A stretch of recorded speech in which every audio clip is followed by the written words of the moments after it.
Welcome back to 162. Today we're going to finish up a couple of things from last time, and then we're going to dive into some real details, kind of getting past the user level things that we've been working on. If you remember from last time, we gave you a brief introduction on networking, and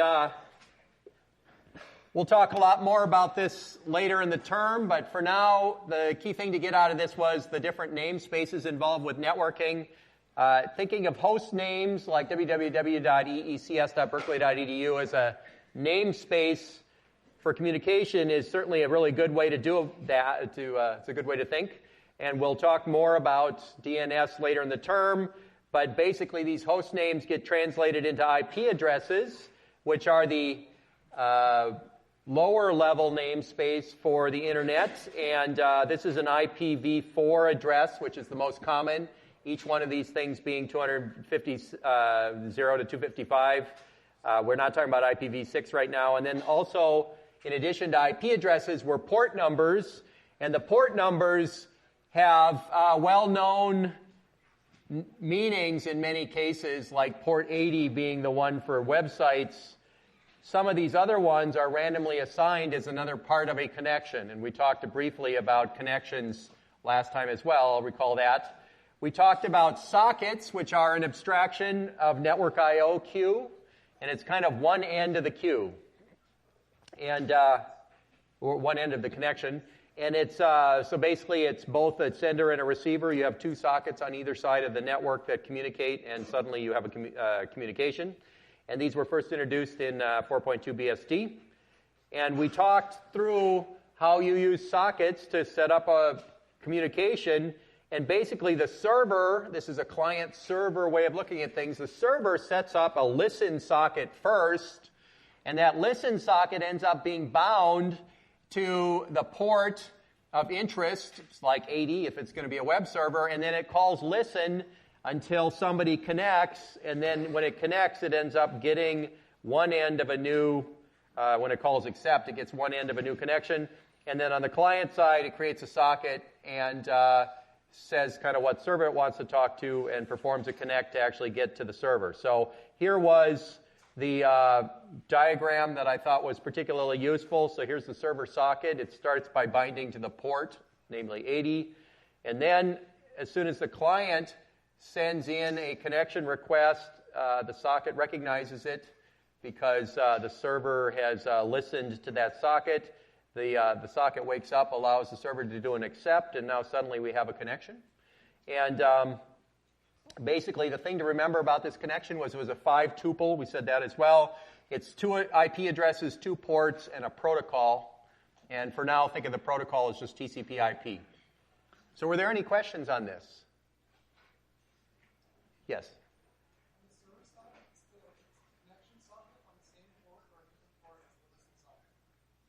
So that's an interesting question. They're kind of different types of sockets. So the question here was, are these on the same port? And if you notice the fact that these communication sockets, the green ones, are really about 5 tuples, they're not really on a port. They're connected specifically with another socket by a 5-tuple. So the only one that you really think of as being on port 80 is that gray one. But when the connection gets set up, one of these, the server port will be 80. The address will be the server's IP address that connection was made to. So yes, the server port part of this socket connection is going to be 80.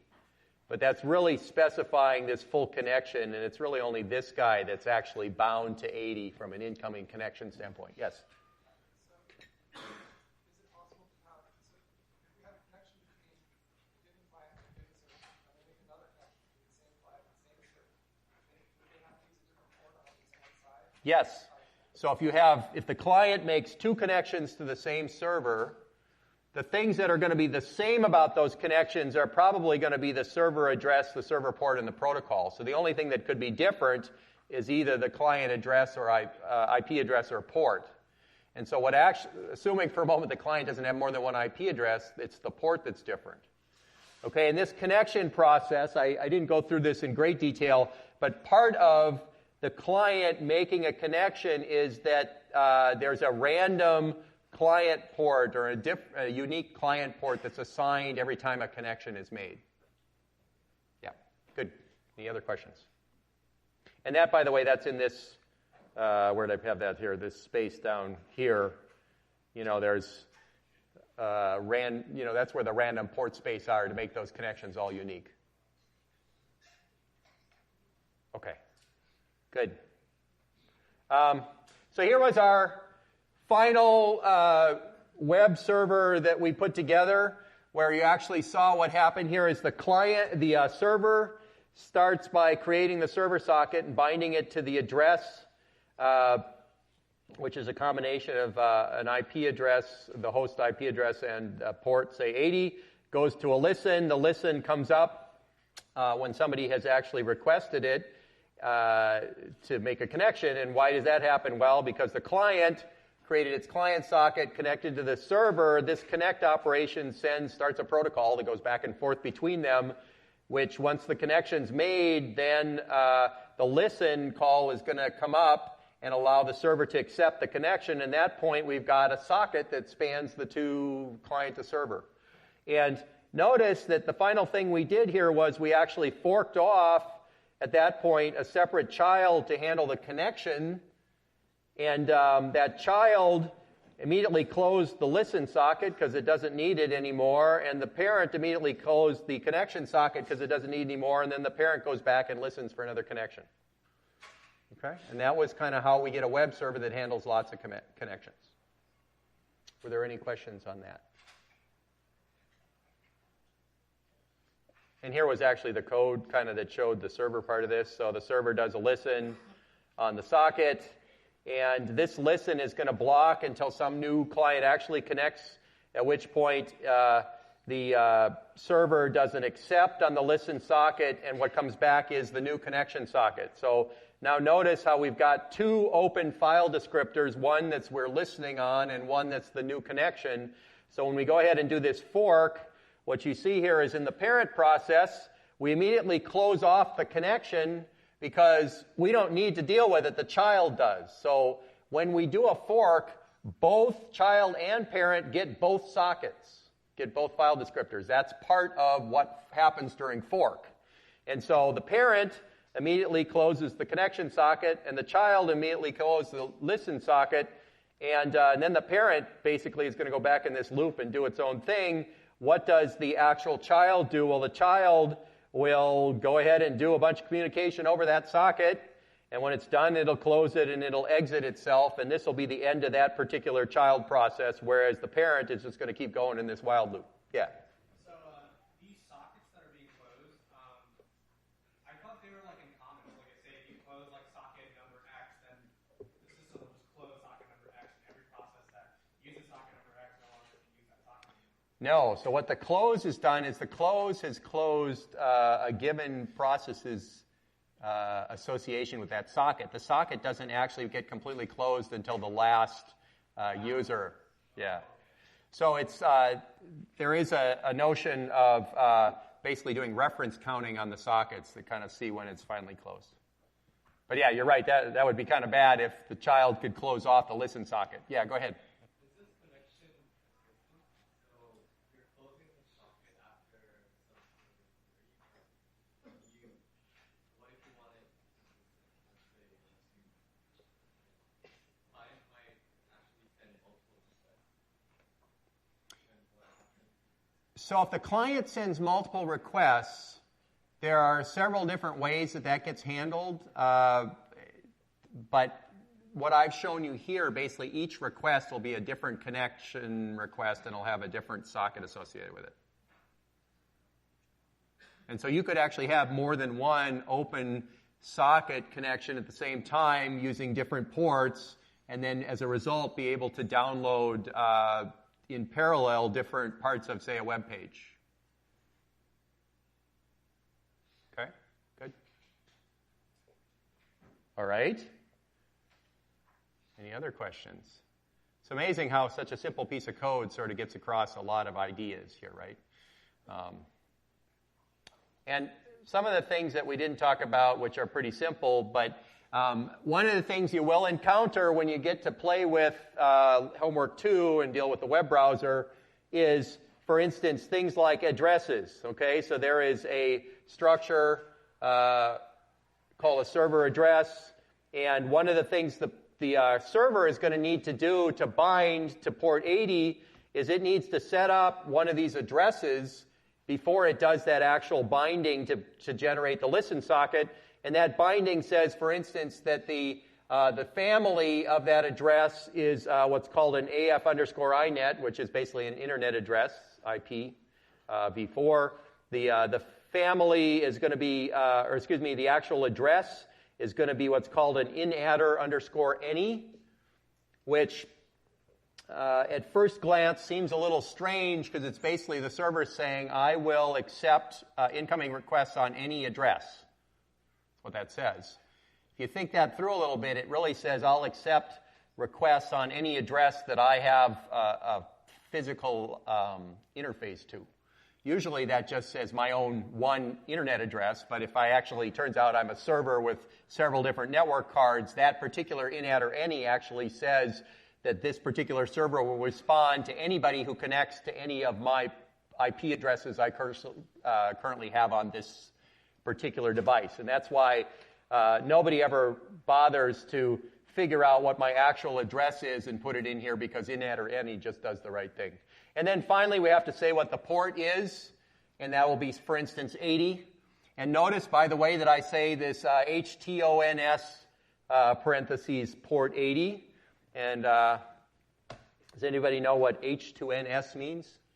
Yes. Well, I took 168, but it has to do with endianness. It does have to do with endianness. What does H2NS mean? That's right. Host to network S.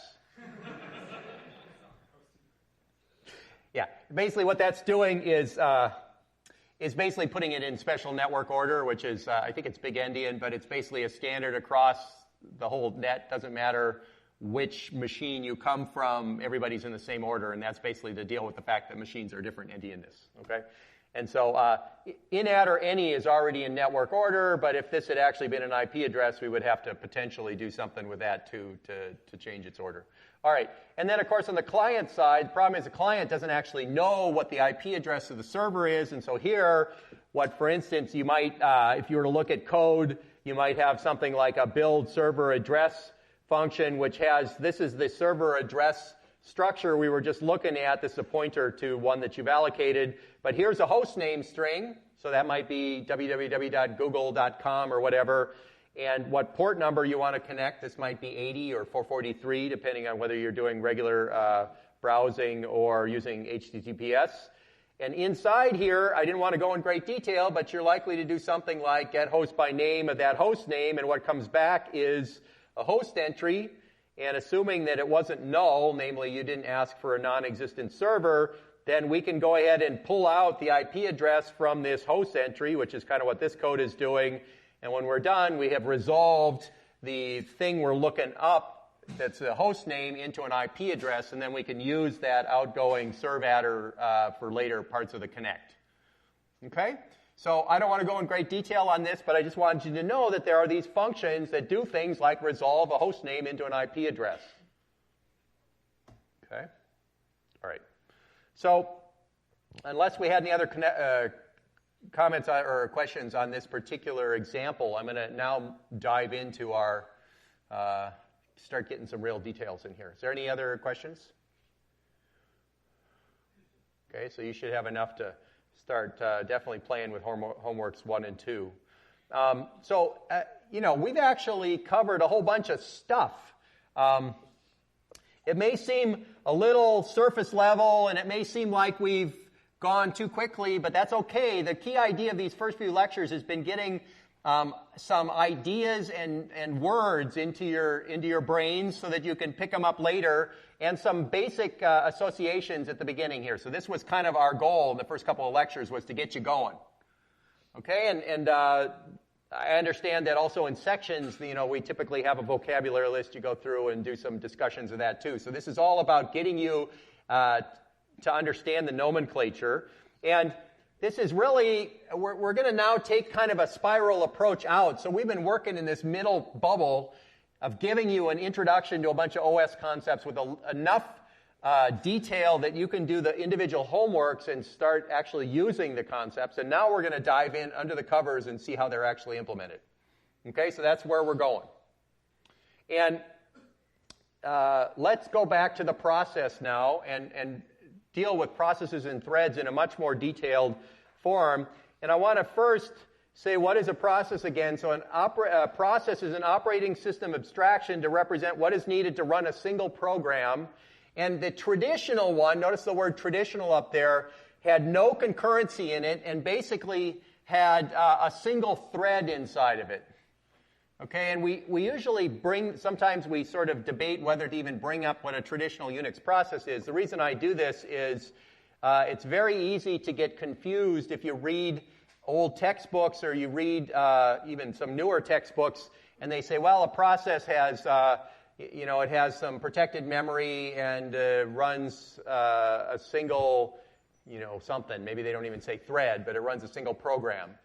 Okay, and basically in this traditional view, there's no threading, multi-threading. There's just one thread in each process. But there are two parts to this, and I wanted to point them out. The first one is something that can execute code, and the other part is the protected part, which is protected resources like memory and I/O state, file descriptors, whatever. Okay, so there really are these two pieces. There's the things that execute, and then there's the protected domain.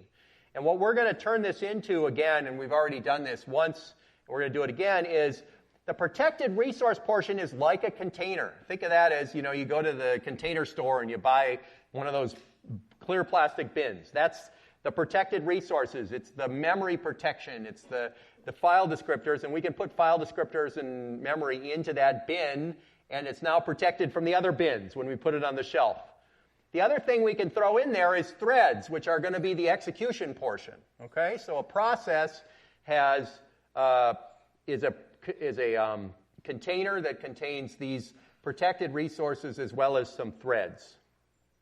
Okay, and now if we go back and we say, all right, how do we actually have more than one process running at the same time? We sort of said, well, we multiplex them on the processor, but let's go down a little bit more. One of the things that's important here is what's called a process control block in pretty much any operating system you run into.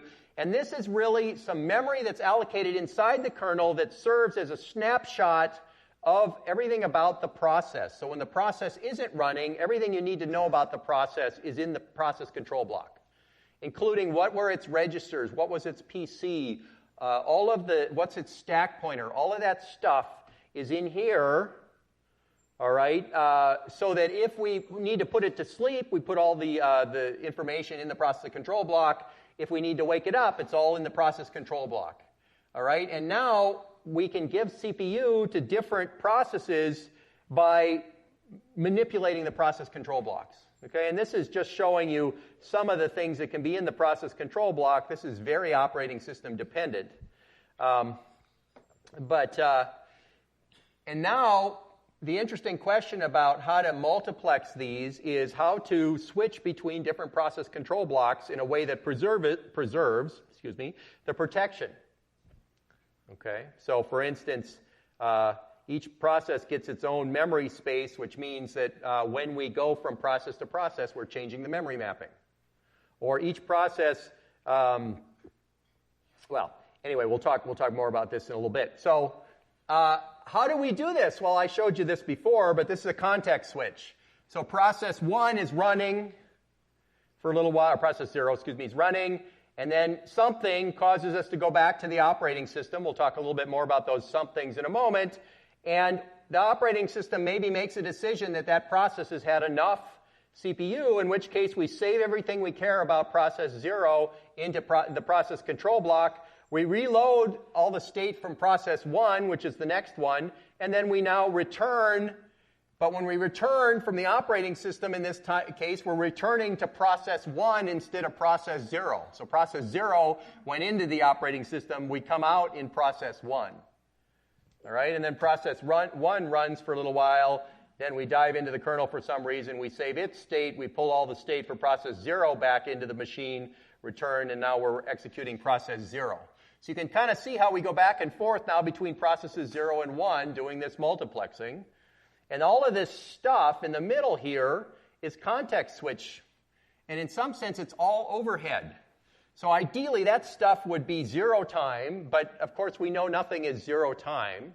And so the more time it takes to do this, the less time we have to do what we might have been actually trying to do with the processes. Okay, so it's pure overhead. All right, is everybody with me?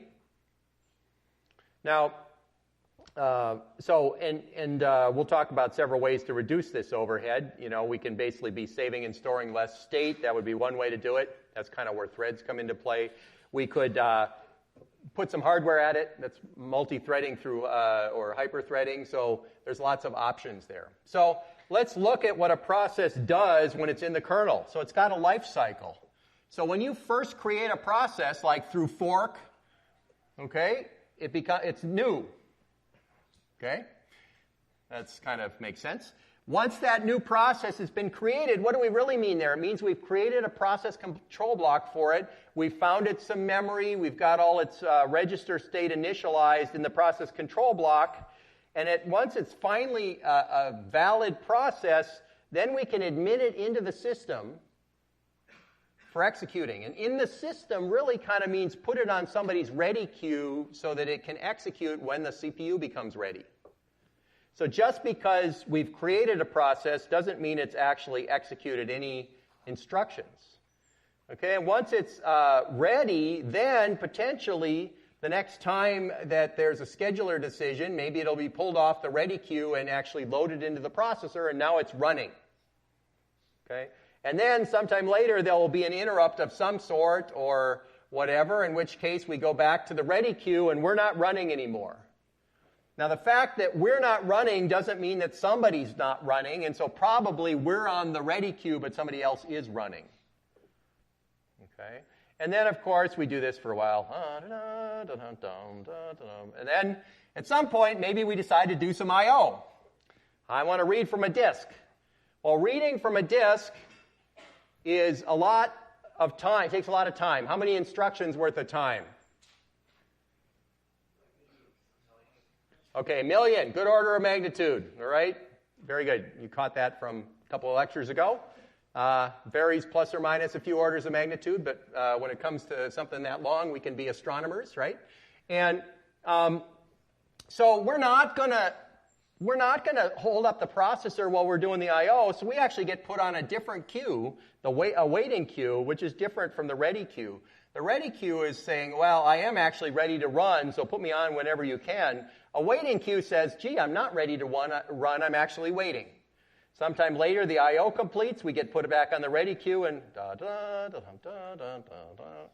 and finally, we finish, we execute exit, and at that point, what happens when we make an exit call? Yeah, go ahead.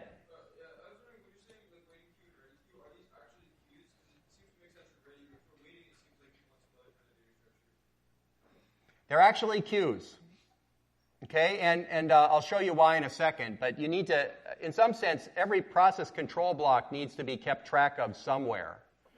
So it's sort of like if I didn't have queues to put them on, I'd have a memory leak and I'd lose my processes. You know, they go into a black hole somewhere. I guess what I'm asking is, it like first on, first off, is for waiting? Oh, okay. Just because I say queue doesn't mean it's FIFO. No, okay, good question. In fact, we'll address that in just a sec. Good question. Yeah, queue is just holding things in a place. Okay, FIFO is a scheduling algorithm off the queue, so that's a good distinction to make. Okay, yes, go ahead. Is there a standard way for things to go from like something other than running to terminated? Like maybe the other thread already finished the task, so this thread is not needed, but it wasn't running at the time. That's a really good question. So if one thread or process we're really talking about right now kills another one or whatever, right? So what actually typically happens is even in those instances, the thing wakes up long enough to exit itself. And so I think in most instances you're going to see that even if somebody one process kills off another one, the process that's been killed off actually goes to run for just long enough to exit. I don't know that there's anything more than a philosophical difference between those two things, but I do believe it runs. Yeah, go ahead.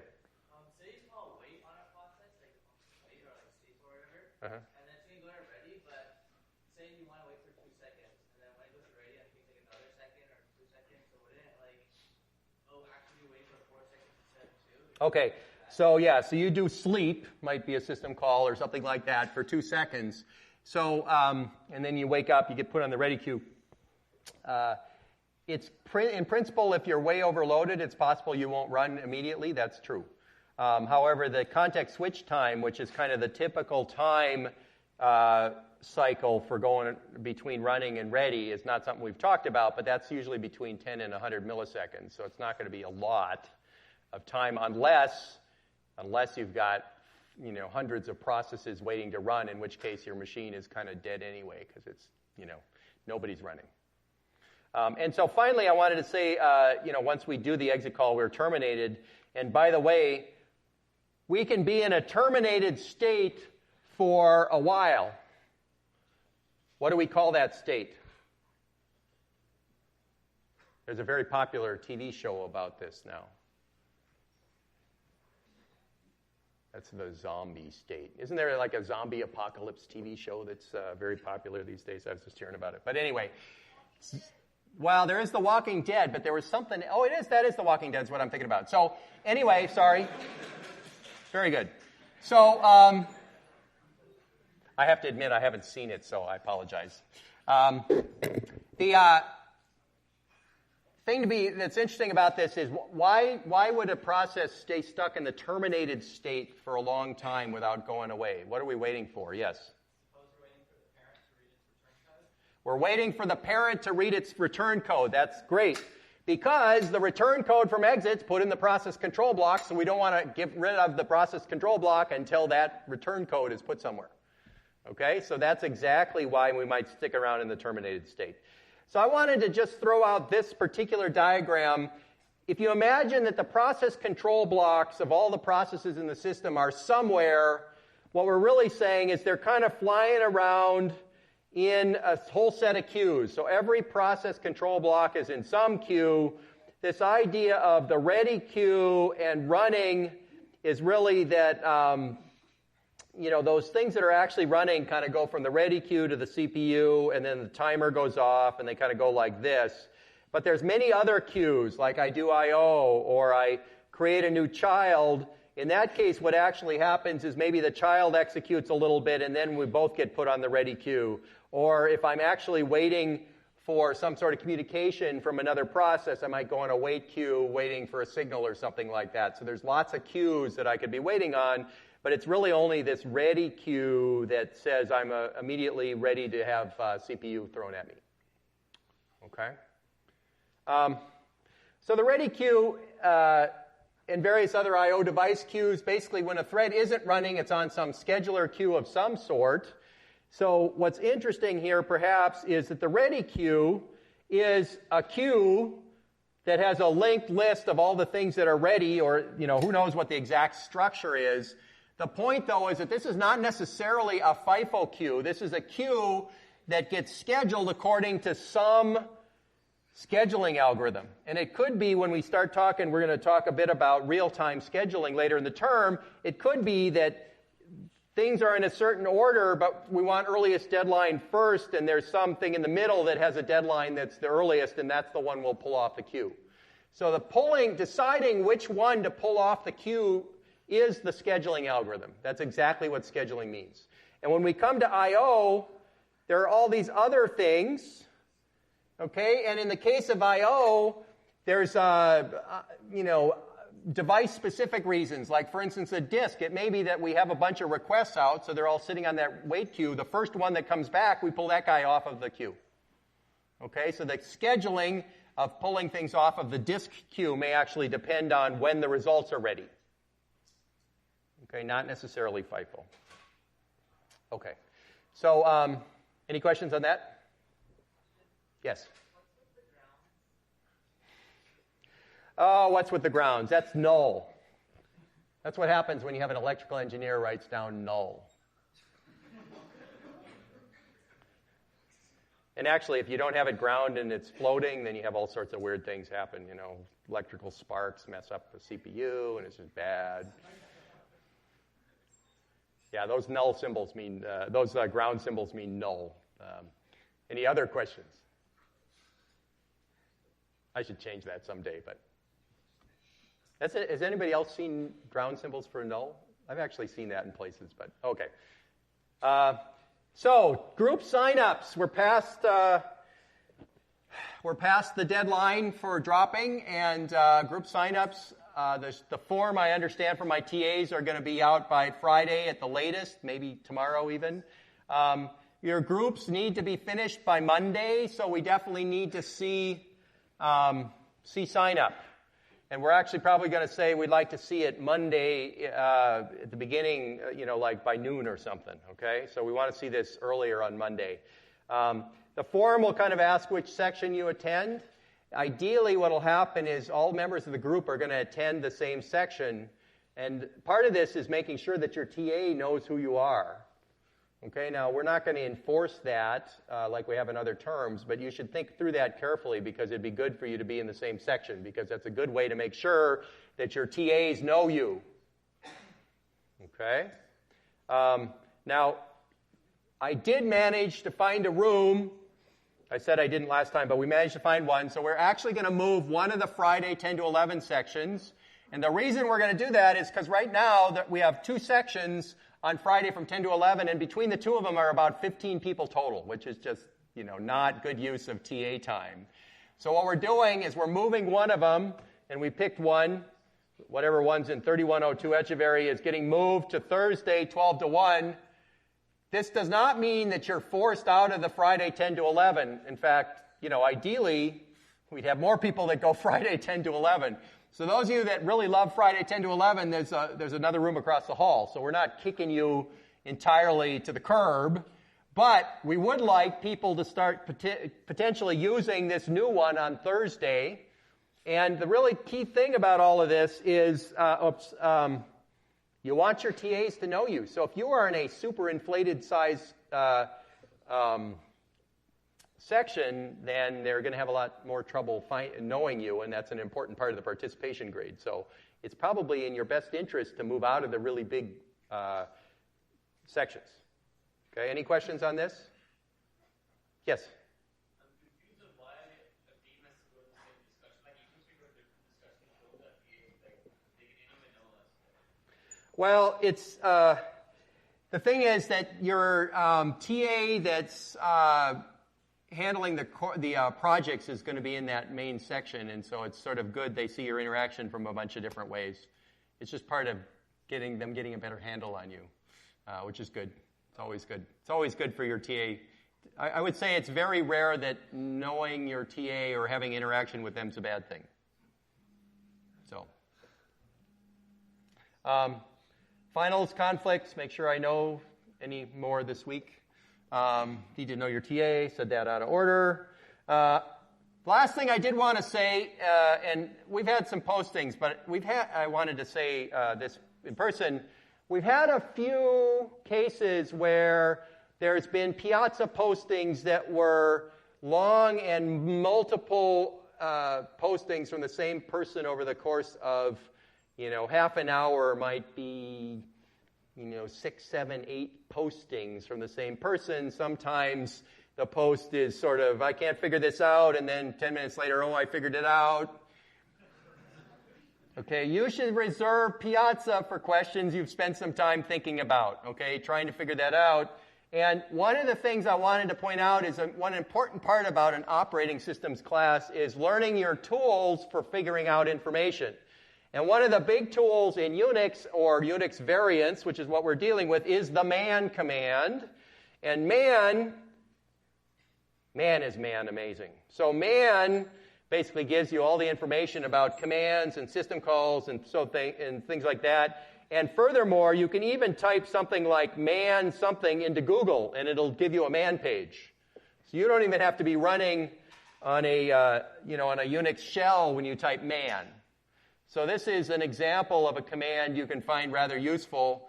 Oftentimes you can find, if you're trying to figure out how a library function should work or whatever, you can often find those easily on Google as well. So get used to your tools. Yeah? I have 2 questions. Sure. First question is, how important is reading the textbook?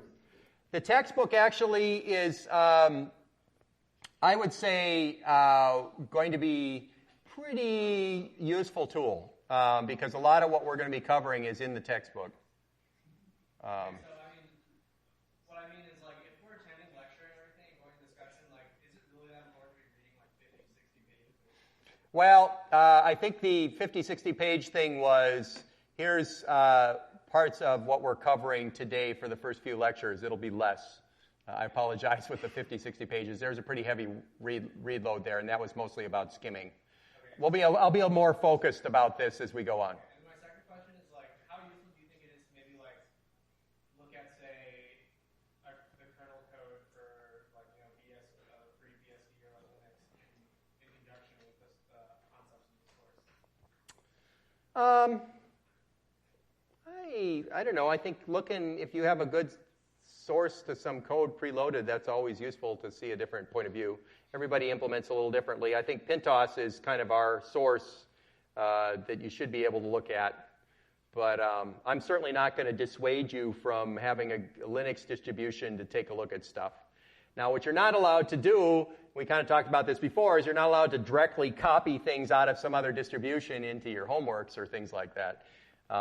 But certainly you're allowed to use resources. Yeah. Kind of similar to that question, but could you also post the pages for a recommended book, the dinosaur book, like a relevant page? So the dinosaur book is not being used as much in this class, but the occasional postings are OSC something or other. Those are actually dinosaur posting references. Yeah, but I find our book a little dry compared to that one. Okay. You find the dinosaurs exciting. Okay. I will try to add a little more spice into your reading. I would say that the OSC book we're not really using because it has a tendency to be a little oblique in the way it goes after concepts. And so this one, the one that we've selected, is a little bit more clear. But I will try to get some more references in because there are, most of the concepts we cover are in both places. Okay. Good. Okay. So, I think oblique is the right way to. Anyway, I'll think of a good word. So let's go back to processes again. So modern processes with threads basically go after what we really kind of talked about, which is what is a thread? A thread is a sequential execution stream within the process, and sometimes threads, confusingly enough, and I'm just wanting to put this out there for you, are often called lightweight processes.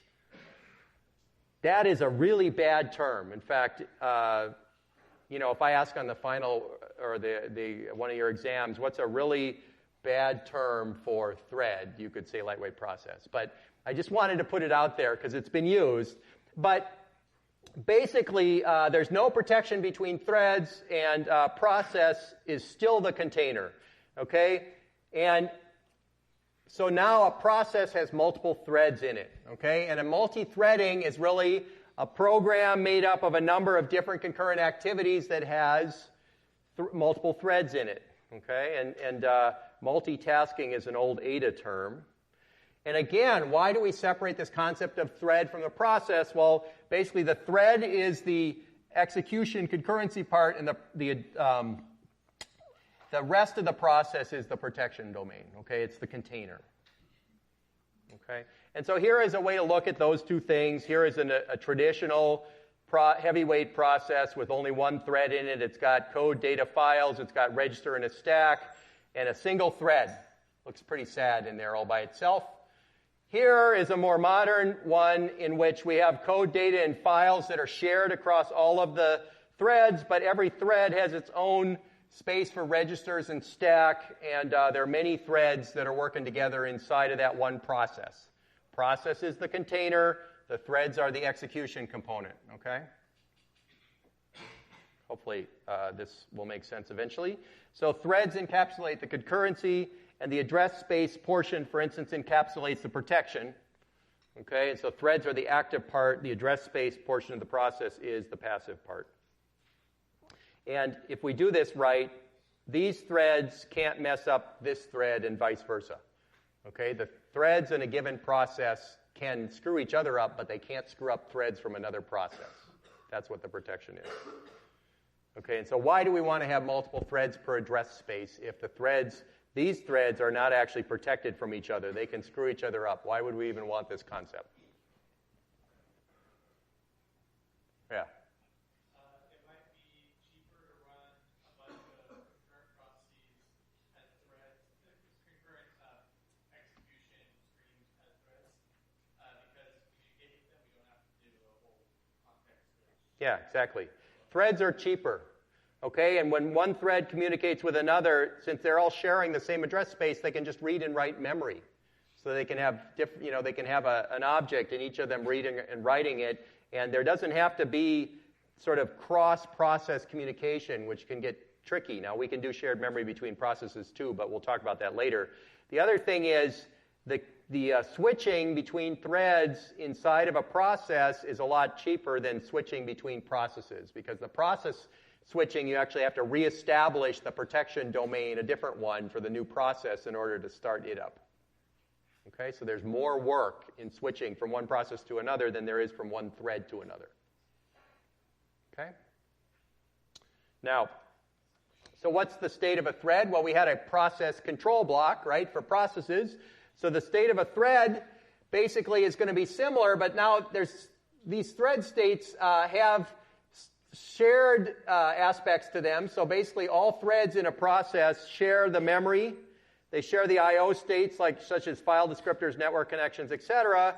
And then private to each thread is kept in a thread control block, which has things like the registers and the program counter and the stack pointer and so on. Yes? But isn't this a bad thing? Because then, say, one thread needs to use I/O and another thread is still computing, then you need to put the whole thing away. Well, you don't necessarily, though. So the nice thing about this is if I have one thread doing I/O and the other thread's doing computation, I can put just the one thread asleep. So it's actually the opposite of what you just said. By having two threads in a process, I can have one of them sleeping, waiting for I/O, while the other one's still computing, and that's actually an advantage. Whereas with a process, I only have one thread of control, so when the process goes to sleep, there's nothing else running about it. Yes? When you work with threads in higher level languages, like in Python and Java, thread classes that you mess with, but how close is that to what's actually happening here? How much are you actually able to? I don't know. Is there a disconnect at all? Or? No, so that's a great question. So the threads that are provided by higher level languages, do they map to what I'm talking about? So abstractly, they completely map. And I'm going to talk, depending on how far we get here, I'm going to talk different types of thread packages. And different languages put thread implementations, some of them in the kernel, some of them in the user level. So it depends where your threads are even implemented. But that's a great question, which hold on to it if I don't answer it later in the lecture or by next time. Yes? So we have these streams of execution which are threads inside the same process. Yep. Is the OS doing the scheduling for these? So again, same question, or same answer from the slightly different question, which is it depends on how the threads are implemented. So the OS might be doing it or the OS might not. So let's hold that question for a little bit later. Those are good questions. You guys are thinking this through. I like it. Any other questions? So that answer was depends, and this answer was depends. Okay, so let's say I want to briefly make sure everybody remembers what a stack is. Anybody here remember what a stack is? Oh, boy. Okay, so what's a stack? Okay, so stack is a 61C thing, right? So let's look at a program here. Here's a program. This function A basically checks and sees whether temp is less than 2, and if so, it calls B, and then after B is done, it prints something. Procedure B calls C, procedure C calls A of 2, and then we sort of define all of these, and then to start it all off, we call A of 1. Okay, so basically we've defined 3 procedures, and we made 1 procedure call, and this is going to be the stack we look at. So remember, first of all, that the stack is a chunk of memory that's associated with each thread, and it's not fixed size necessarily. And what we have is an actual register in the processor called the stack pointer. And if you imagine the stack pointer is pointing at the beginning at an empty stack up top, after we called A of 1, A comes in, we call A of 1. That means that this argument temp is equal to 1. And what you see here is we get, we're going to call this A, and as soon as A calls B, we have to make sure we remember what the original temp variable was for A. So before we call B, what happens is we push onto the stack the variable of temp and the fact that when A returns, we actually want to exit this whole process. Okay, because we called A from here, and when A returns, we're done. And so we remember that on the stack. And so now we call B. Okay, and what about B? Well, when we call B, B is going to call C, but B's got to remember when it's going to return, the first time B is called, where is it going to return to? It's going to return to, and I just loosely said, A plus 2, which is kind of this, where A was plus 2 more lines is printf. So we got to keep track that when B returns, it's going to return to this point in the code. Okay, so why do we have to do that? Well, we could call B from lots of different parts of the program, and in this particular instance, we called B from this part of the A procedure, and we got to remember that when we come back from B, this is where we come back. So what is the stack doing? The stack is keeping track of the local state of the execution such that I sort of keep track of procedure calls and local variables. Okay? And in particular, notice this interesting thing here. When I have B calls C and C calls A of 2, I get down here and notice that now we have a different stack frame associated with A that's further down in the stack, in which temp is 2, not 1. Okay? Question? Yes? So how does the computer know when to take a snapshot as the stack? So the stack is really only, this is a little bit of a lie, but we'll do it for now. The stack is really only used when you make a procedure call. It keeps track of what local variables need to be kept track of. Okay?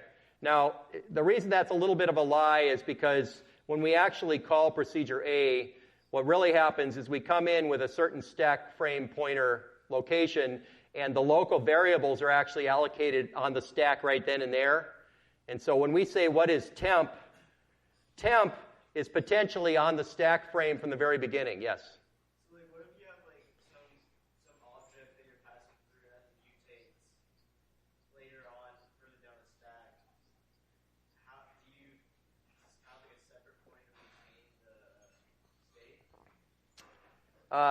Unfortunately, that would require an actual example because the answer there could depend a lot. So, for instance, if we were to allocate a local variable in A and then pass a pointer for that local variable in through other procedure calls, then that pointer actually ends up pointing onto the earlier part of the stack. And the reason that's kind of okay is because that part of the stack isn't going to go away while we're deeper in the stack. Okay? So keep in mind the stack. So the stack allocates local variables. It keeps track of return addresses, and it basically allows us to manage the whole execution so that we can do recursion. Remember recursion, Fibonacci? Wasn't that your favorite thing to compute? as freshmen, the Fibonacci function. Okay? Huh? Oh, factorial as well. There's another one. Okay, the problem with factorial is you don't get too far with factorial. It gets big too fast. All right. Everybody with me? Towers of Hanoi. That's another one we used to do. So does everybody remember what a stack is? Now notice, by the way, that a crucial aspect of the state of this thread is the contents of its stack and its current stack pointer. Right? Because if I were to take, after I've gone all the way down to where I called A of 2, and I were to do a context switch right there, I would need to make sure that I had the stack pointer and that I preserved all of the contents of the stack so that when I come back, I restore the stack pointer and I get to pick up where I left off. So this stack pointer is a crucial aspect of what the state of the computation is. Question, yes? So the heap goes up, right, for a process? So I had this question after my first lecture, too. So does a stack grow down and a heap grows up, or vice versa, and why is your diagram backwards? So the answer to that is yes. Heaps grow down, heaps grow up, heaps grow sideways. The important thing, okay, I'm being a little bit facetious, but the important thing to note is that stacks and heaps typically grow in opposite directions so that there's a hole in the middle. That's the really important part. Okay, and depending on what processor you're doing and what calling sequence you're doing, then it's quite possible, and most of the ones we're dealing with have the stack grows down and the heap grows up. So is there some sort of check to make sure that, like, when you're allocating a memory on the heap, it doesn't overwrite stuff on the stack? So that's a great question. Why does the heap not overwrite the stack? And the answer is, ultimately, there's no full, real check that you can be 100% sure about. But the way that the stack grows down and the heap grows up is you start with no memory assigned or very little, and every time you try to grow up, if you run out of memory, you get a page fault and the kernel allocates a little more and you give some more to the heap. Okay? So, assuming that you're behaving yourself, assuming the code is actually allocating sequentially going up and the stack is actually sequentially going down, we can put what's called a guard page in the middle there that if we ever do a page fault to it, we know we got problems and we can kill the process. But if you were to screw up your stack pointer and point it into your heap or down below your heap, there's really not much to prevent you from doing that. No, because your stack pointer is a user mode register and your heap pointer is a user mode heap register. Now, you can't screw the kernel up that way, but you can certainly screw yourself up. Okay, so by the way, that's a great point. The philosophy behind processes and multiple threads in a process is it's okay to screw yourself up because you could write an infinite loop. Right? What you're trying to do is protect yourself against other things. That's number one. And protect other things from you. That's number two. And number three, which is important, but not as important in the scheme of things probably from this standpoint, is it'd be great to debug, and it'd be great to be able to have a way of checking that that's screwed up. Right? And so that's debuggability, and that as long as you're not doing something really crazy with your compiler, you can probably get things to be pretty debuggable and catch most of these cases. Okay? Good. Yes?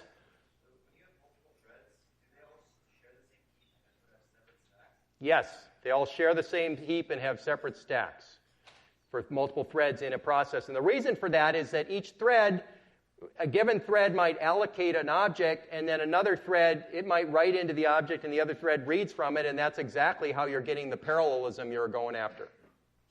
So that's actually considered a feature for them to share the same heap. Now, what's not a feature would be for them to share the same stack, because they're working in parallel, and that would just screw everything up. Yes?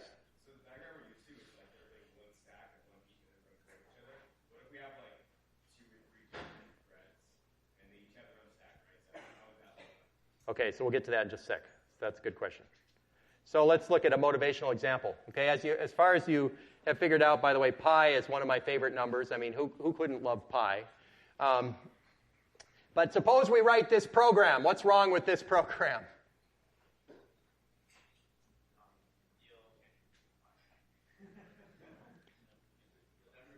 You'll never get to printing the class list, right? That's a flaw here. Okay? By the way, when I first started teaching, I was able to throw out the original Star Trek episode. Anybody here a retro Star Trek person? Are there any retro Star Trek? You should be. There is an episode where Jack the Ripper, as a disembodied thing, has inhabited the computer and is cutting off life support. And the way they save the crew is they ask the computer to compute the last digit of pi, and it drives out Jack the Ripper. This is classic. You guys ought to see this episode. But anyway, moving right along. So what is the behavior here? Well, the behavior is the program never prints out the class list. Okay? And how could we use threads? Well, I'm not going to tell you exactly what thread fork looks like because there's many thread packages and so on, but we could do something like this, right, where loosely we say we fork a new thread to compute pi and a new thread to print the class list. And now, what does the thread fork do? Well, it starts some independent thread running. And what's our behavior? Well, do we see the class list? Yes. Probably interspersed with pi, right? And so, because we've got this multiplexing going on, and so you could say, well, I could do this with multiple processes. It's true, but we're doing this with just threads in the same container for now. Okay? Questions?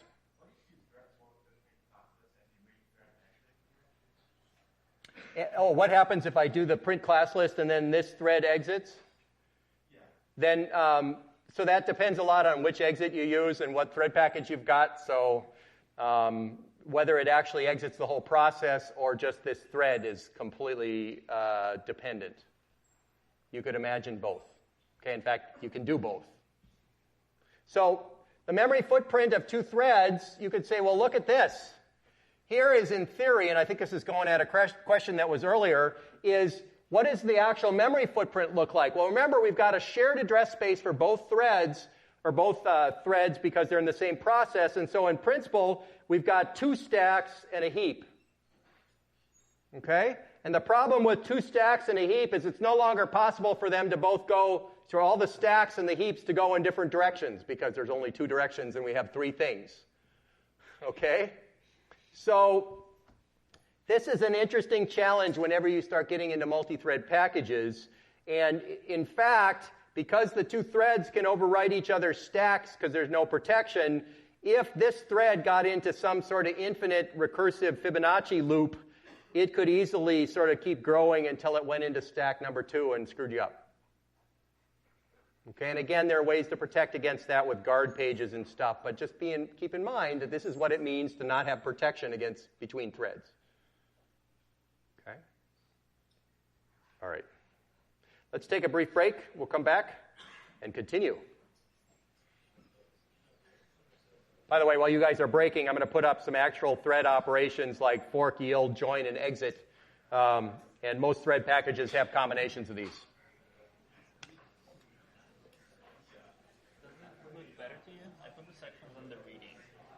So the section links are here. There's one less column. It's a little more spaced out. Sure. Let's try it.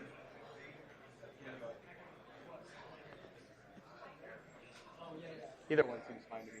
Give it a shot. But you're right. That's less crammed because when you look at it on a laptop, the other one was getting pretty striped.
figure I'll let you guys go through here.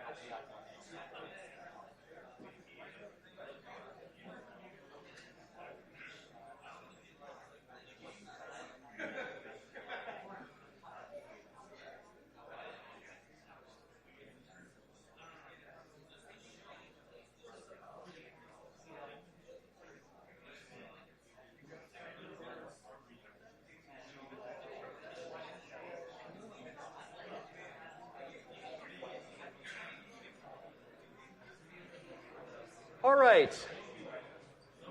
So we're back. By the way, I will say that all the original Star Treks are available in HD on Blu-ray. What's amusing about this is they were originally shot in 35 millimeter, which means all of the detail was there. So when they transferred it to HD, it wasn't a downsample, but you can now see how cheesy all the little consoles were. They're made out of cardboard. And all of those details are very obvious now in HD, but it's fun to watch anyway. By the way, there is a threading package which you're going to get to play with called P-Threads, which is a POSIX standard for threads. But what I wanted to point out here is that there are these standard sort of operations like fork, yield, join, and exit that are parts of most thread packages, where fork is the obvious create a new thread. Yield says, okay, I'm giving up the processor for a little while. Okay, and then join says wait until a certain thread is finished. So I want to briefly talk about scheduling of threads. So there's a dispatch loop somewhere that sort of takes the set of threads and figures out what to do with it. And conceptually, this loop looks kind of like this. Run a thread, choose the next thread, save the CPU for the current thread, start the new one, keep looping forever. And this is an infinite loop that just keeps grabbing the next thing to run. And you could argue, some people have, that this is kind of all that an operating system does, is it has this loop where it just keeps choosing the next thread and running it. Okay? And probably, when do you exit this loop? Well, I guess when you reboot the system or something, or crash. So let's look at what running a thread might look like. How do we run a thread? Well, we got to load its state, like the register's PC stack pointer, into the CPU, load its environment, if we need to, like the virtual memory space, and then jump to the PC. And the interesting question that comes into play here is, how does the dispatcher get back control? Because the thread is running itself. Okay, it's got the CPU. And I've got two possibilities here, which we loosely talked about, but I thought I would bring up. There's internal events and external events. So internal events are actually cases where the thread executes something like yield and says, okay, I'm giving up the processor for a little while. External events are things that preempt the thread, like timer interrupts or other interrupts. Okay? And internal events, by the way, are not just yield. A good example of an internal event would be a thread trying to do an I/O operation that waits. That's another way to yield the processor. All right, so let's look at internal events here. I've got blocking on I/O, waiting on a signal from another thread, the thread executing some sort of yield operation. All of these are internal and voluntary. And so you could imagine that we had to write the compute pi thing this way, where we say sort of, while true, compute the next digit, yield, compute the next digit, yield, compute the next digit, yield. If we were to build a cooperative thread like this, then this would play nicely with other threads. And interestingly enough, a lot of the original personal computer style operating systems, including Mac OS, Windows variants, a lot of them all made you do this. So if you forgot to put a yield in a loop that went forever, you'd lock the whole system up. Okay? So this is probably not a very reliable way to make sure that, for instance, a virus or even a bug would not crash your system, right? Because basically if we forget a yield, we got problems. Anybody else, by the way, know what's another bad thing about this particular code? How often do you yield?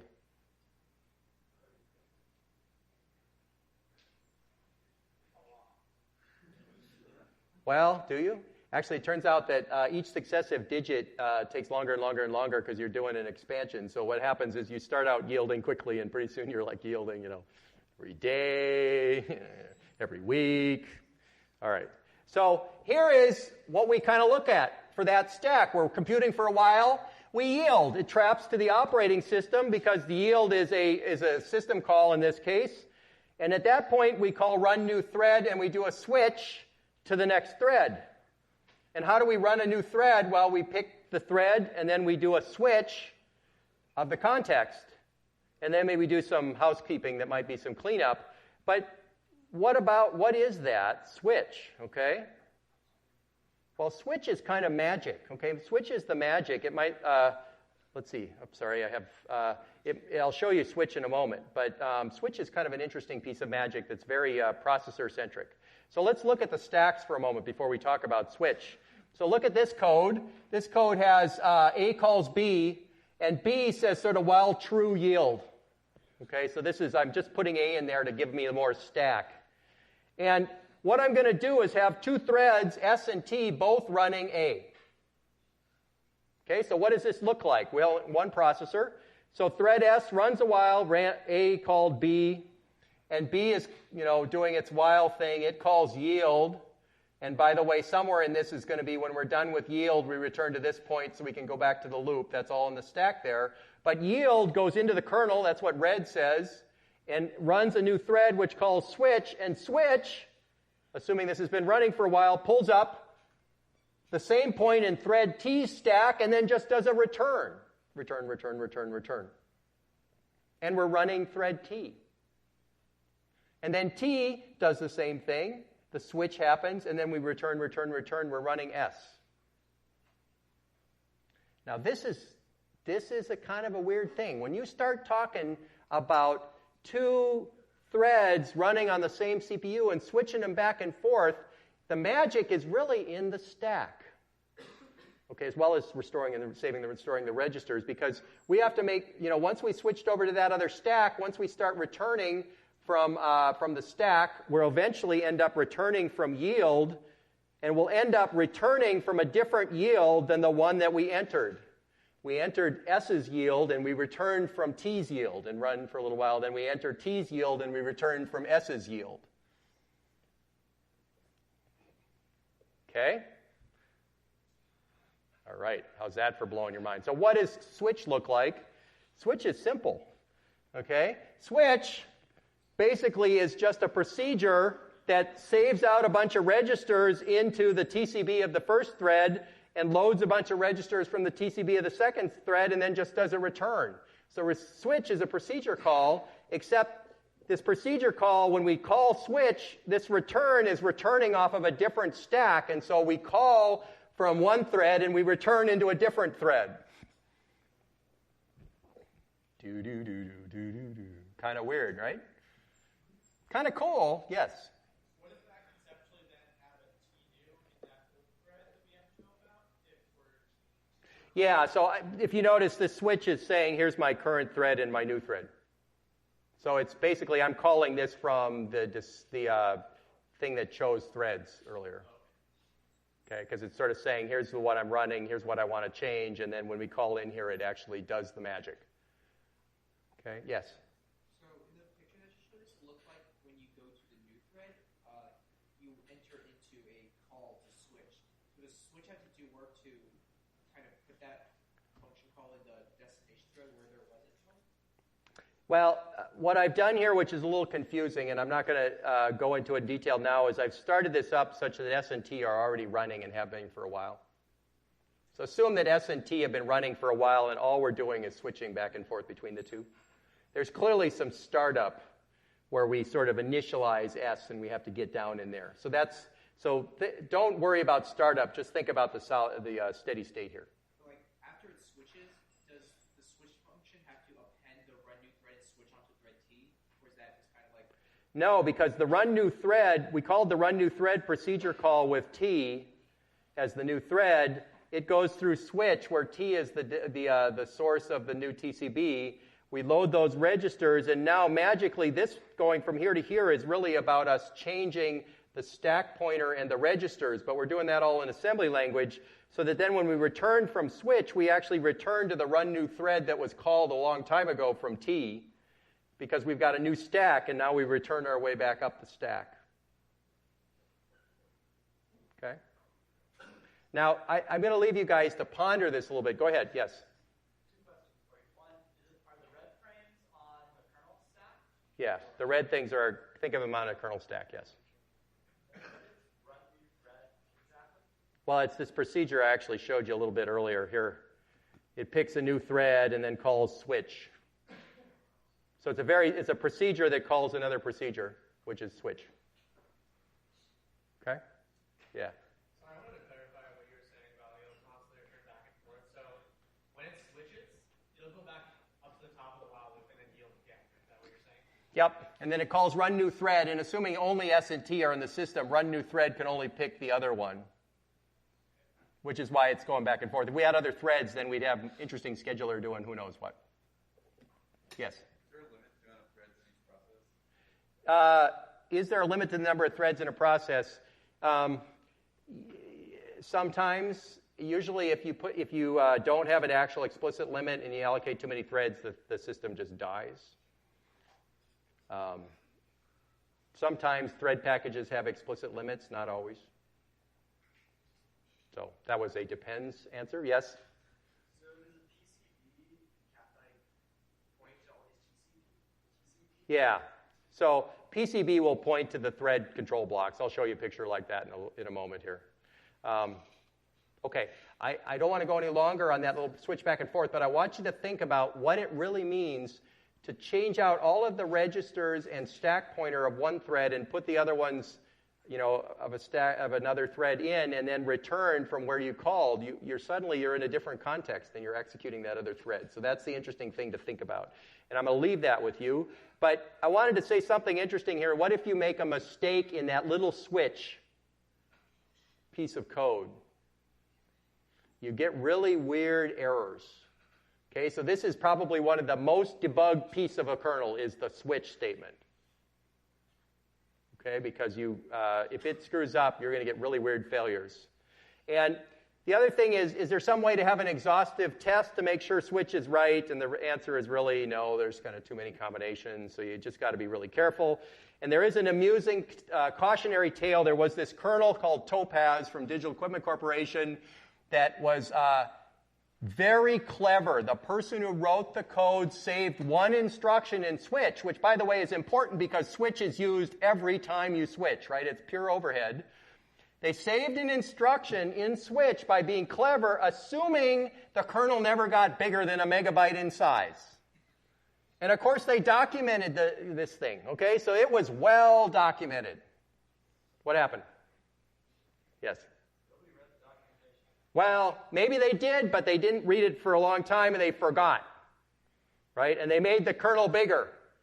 And it got bigger than a megabyte, and that optimization suddenly led to a liability and things were just flaky. Okay, and nobody knew why it was flaky, and they went and they debugged, and oh, doggone it, that switch didn't work. This was not worth the optimization of that one extra instruction with a long-term view of the kernel.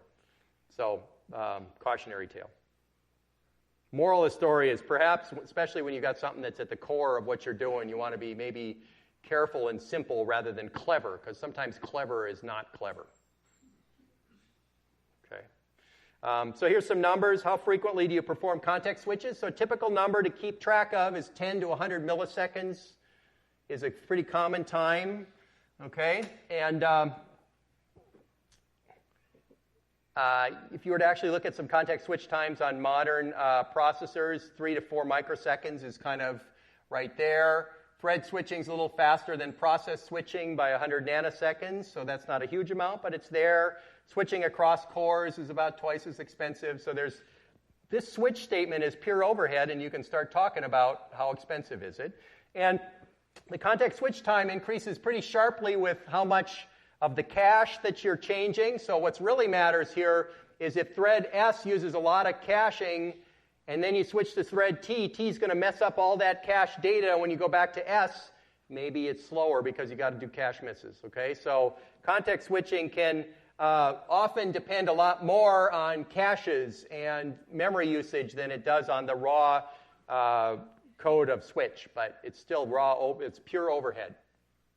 Because we want to be switching between threads, but we don't want to worry about the cost of switching between threads. Okay. Now, so what happens when a thread blocks on I/O? If we use that same sort of schema I showed you here, we're busy doing some stuff. This thing is copying a file. It does a read. It traps to the OS to do the read. And at that point, the read, it declares that my disk is too slow to let this thing wait. And so we basically just run new thread and switch. Okay, so you can go through the same kind of schema of what's going on here. Yeah? So if you have something that's process that's got multiple threads going on, is the OS keeping track of how many of them are waiting, and if they all are waiting, and it switches to a new process altogether? Or like... Yeah, so scheduling of threads versus processes is a very complicated issue, which we'll go into another. But great question, right? Because you can imagine you want to amortize the number of switches within the given process as much as possible so that you're not wasting time switching processes, but you also want to be fair. Whatever fair means. Fair is one of these funny words that we'll spend a lot of time on when we get to scheduling, but great question. So anyway, and so this is a great place where I do I/O and I voluntarily give up the processor. You can imagine that external events, if we never do a yield or I/O, we sort of never switch to anybody else, and that's why modern processors basically do other ways to have the dispatcher regain control and external events matter. What's the biggest external event we've been talking about this whole time? Most important, to regain control. What kind of interrupt? What was that? Timer. Timer interrupt, most important external event for regaining control. Okay? And so, and that's kind of something we've already talked about. We'll talk more about as we get further. Okay. So what is this thread abstraction? I want to say a few more things before we end up here. The thread abstraction is basically a programmer abstraction kind of says that there's an infinite number of processors that these threads are running on, and I don't have to worry about them. I just generate my threads, and now I can have all the parallelism I need. I can have I/O overlapped with computation and so on. What's the reality? Well, the reality is there's a finite number of processors, and so the physical reality is I may have so many threads that most of them are sitting on wait queues and the ready queue, and only a few of them are actually executing at any given time. And so now there's a pretty clear trade-off if you start programming with threads a lot as to, how many threads is it worthwhile to get started so that the overhead of the threads isn't sort of overarching and not gaining me any benefit. So you have to think about that a little bit. Okay. So the programmer is also the difference, by the way, is when we talk about threads running, you got to keep in mind that the threads are not always running. So the programmer's view might be that I sort of add 1 to x and add x to y and add 5y plus x to z. This may be what you think of as a programmer, but in fact, yeah, maybe this happens. You're lucky. They run right after each other. Or another execution is your thread runs this one for a little bit and then suspends while a whole bunch of other threads run, and then it runs these 2 instructions. Or it runs these 2 instructions, waits a long time, and runs this other one. So the thing is that threads are a form of concurrency, but they're not guarantee that you're going to run things, any particular group of instructions, one after another. Yeah? Don't we never ever have that guarantee because your process can sleep or can get put on hold anyway? Well, both processors and threads have this problem, yes. Now this is going to lead, by the way, to a discussion, which is our very next topic that's going to be coming up, of concurrency control, which is how do we put the proper locking around certain sequences of instructions so that we don't get chaos. There's another question in here somewhere. No. Okay.